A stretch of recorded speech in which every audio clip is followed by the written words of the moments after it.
Assalamualaikum warahmatullahi wabarakatuh. Halo semuanya, perkenalkan, saya Tita Yuniarti. Pada video pembelajaran kali ini, saya akan membahas materi mengenai garis dan sudut. Nah, apa sih garis dan apa itu sudut? Yang pertama, kita akan membahas mengenai garis terlebih dahulu. Garis adalah titik-titik tak terhingga yang disusun berderet dan bersebelahan, sehingga bentuknya memanjang, baik ke arah atas bawah maupun kiri kanan. Dalam materi garis, maka ada yang namanya kedudukan dua garis. Yang pertama, garis sejajar. Dua garis dikatakan sejajar jika dalam satu bidang terdapat dua garis yang sama arahnya, dan jika kedua garis tersebut diperpanjang, maka tidak dapat berpotongan. Yang kedua, garis berpotongan. Dua garis saling berpotongan jika keduanya memiliki titik persekutuan atau titik potong. Yang ketiga adalah garis berhimpit. Dua garis dapat berhimpit jika keduanya mempunyai paling sedikit dua titik potong. Yang keempat adalah garis bersilang. Dua buah garis dapat saling bersilang jika keduanya tidak terletak dalam bidang yang sama dan keduanya tidak sejajar. Contohnya, jika pada balok, maka garis EH dan garis CD merupakan garis bersilang, karena keduanya tidak terletak dalam bidang yang sama dan keduanya tidak sejajar. Materi selanjutnya yaitu mengenai sudut. Sudut adalah dua buah garis sinar yang membentuk suatu daerah karena titik pangkalnya saling berhimpit atau bersekutu. Sudut memiliki bagian-bagiannya sendiri. Yang pertama yaitu kaki sudut. Kaki sudut adalah garis sinar yang digunakan untuk menciptakan sudut. Yang kedua, titik sudut. Titik sudut adalah titik pangkal yang digunakan garis sinar untuk saling berhimpitan. Dan yang ketiga adalah daerah sudut. Daerah sudut adalah ruang atau daerah yang terdapat di antara dua buah kaki sudutnya. Selanjutnya ada jenis-jenis sudut. Yang pertama, sudut siku-siku, yaitu sudut yang besar daerahnya 90 derajat. Yang kedua, sudut lancip, yaitu sudut yang besar daerahnya antara 0 derajat sampai 90 derajat. Yang ketiga, sudut tumpul, yaitu sudut yang besar daerahnya antara 90 derajat sampai 180 derajat. Yang keempat, sudut lurus, yaitu sudut yang besar daerahnya 180 derajat. Dan yang kelima, yaitu sudut refleks. Sudut refleks adalah sudut yang besar daerahnya antara 180 derajat sampai 360 derajat.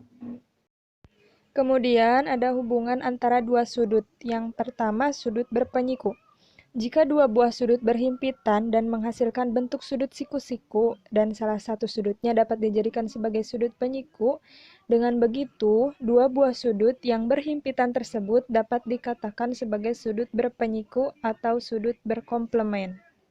Contohnya seperti gambar di samping, di mana ada sudut siku-siku ABC yang dibentuk oleh dua sudut lancip, sudut ABD dan sudut DBC.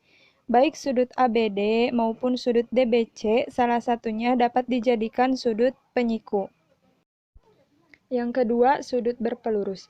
Jika dua sudut saling berhimpitan dan menghasilkan bentuk sudut lurus, sehingga salah satu sudutnya dapat dijadikan sebagai sudut pelurus, maka dua buah sudut tersebut dapat dikatakan sebagai sudut berpelurus atau sudut suplemen. Contohnya seperti gambar di samping, di mana ada sudut lurus PQR yang dibentuk oleh sudut tumpul PQS dan sudut lancip SQR.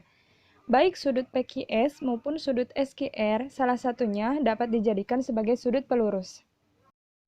Selanjutnya, ada hubungan antar sudut jika dua garis sejajar dipotong garis lain. Berdasarkan gambar tersebut, dapat disimpulkan bahwa dua garis sejajar akan membentuk hubungan sudut tertentu jika dipotong garis lain. Hubungan yang terbentuk adalah yang pertama, sudut sehadap. Sudut sehadap akan bernilai sama besar.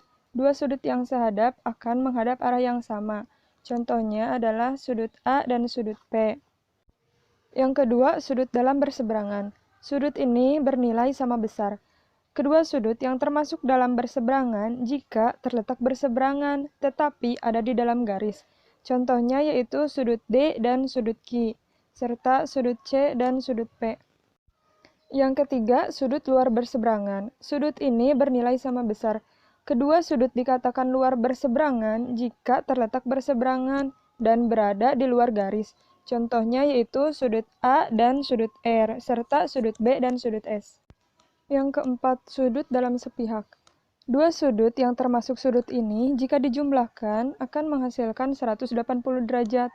Kedua sudut dikatakan dalam sepihak jika berada di sisi yang sama dan terletak di bagian dalam garis.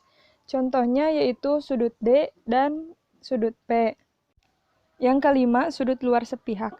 Dua sudut yang termasuk sudut ini, jika ditambahkan akan menghasilkan 180 derajat. Kedua sudut dikatakan luar sepihak jika berada di sisi yang sama dan terletak di bagian luar garis. Contohnya adalah sudut B dan sudut R. Yang keenam, sudut bertolak belakang. Sudut ini bernilai sama. Dua sudut akan bertolak belakang jika letaknya saling bertolak belakang. Contohnya, sudut A dan sudut C, sudut B dan sudut D.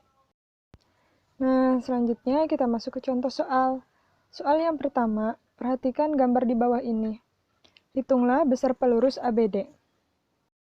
Jawabannya, sudut berpelurus memiliki besar sudut 180 derajat.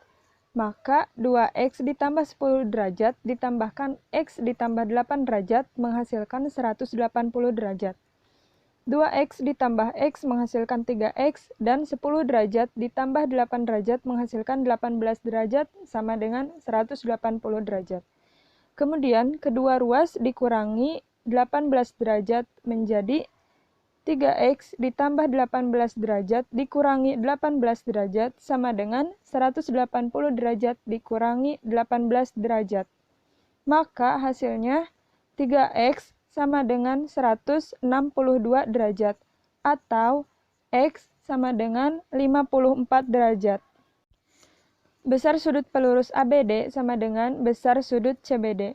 Sehingga sudut CBD sama dengan x ditambah 8 derajat sama dengan 54 derajat ditambah 8 derajat sama dengan 62 derajat.